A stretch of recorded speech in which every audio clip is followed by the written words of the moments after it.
What's up, everybody? It's Cody, and this is going to be the first tutorial of a lot more this month. I haven't done a tutorial in a while. I realized this, and I made that other video, and I decided I'd make a few bass lines, teach you how to make a few bass lines with Massive, and yeah, so let's just get started, I guess. It's a little difficult. I'm holding my microphone right now. I have a new condenser microphone, and I didn't get a stand with it. I just ordered a new one, so hopefully the stand will be here within the next couple days, and it will be easier to make tutorials. But I'm gonna go ahead and make this one with that one, so just bear with me.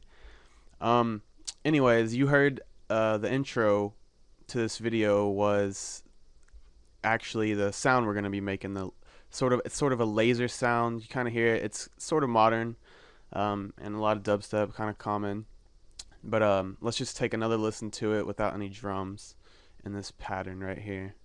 And these are all the same basses. I've just duplicated them and changed the ratio, the LFO ratio. So, well, it's perform, but whatever. It really doesn't matter.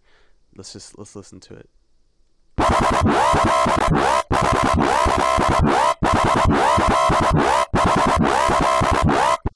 And you sort of get the picture. That's the exact sound we're going to be making. So now, I guess we'll just get started. I'll mute all of this, and I'll just work with just this sound for right now. And it might get a little annoying, but we'll do this. It'll be cool. Okay, so File, New, and we have a blank Massive document right here.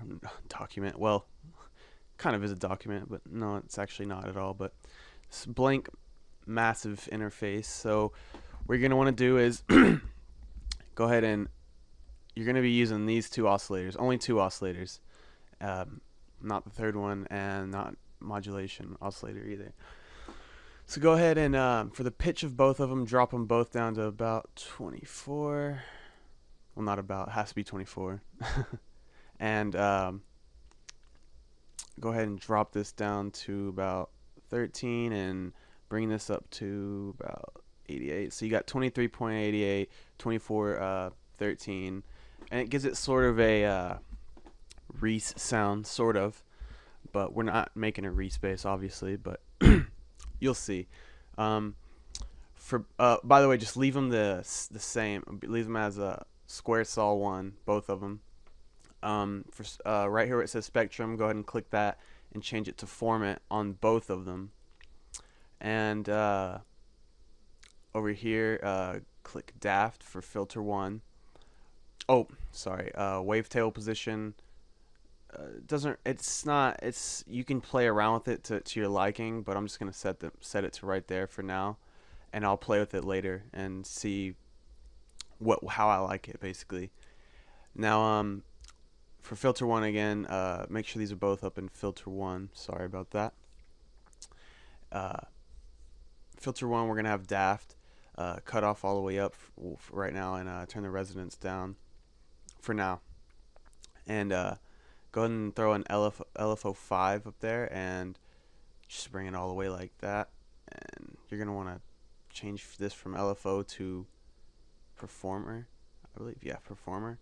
And go ahead and click the sync button. And I mean, it doesn't matter what ratio, how fast you want it to wobble. Basically, it's up to you.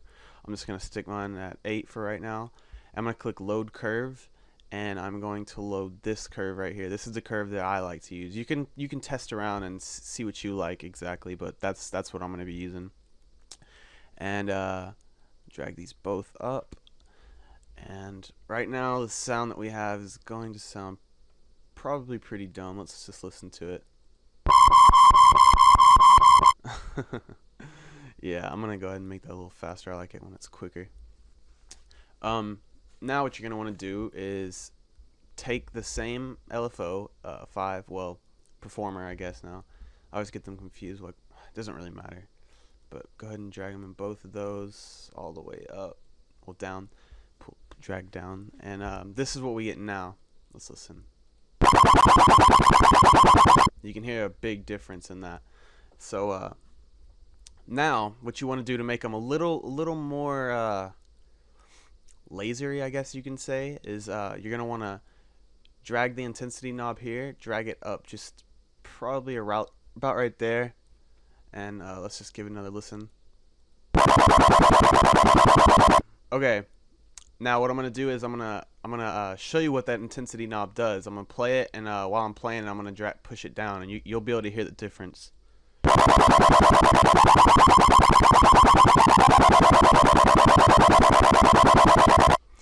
And I mean, it's personal preference. I personally like it better this way, but I mean, it's up to you. Totally up to you.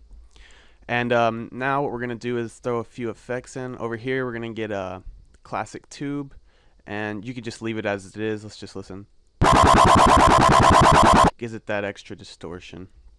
And over here, we're gonna do a dimension expander. Not too terribly much. Let's just play with it for a second.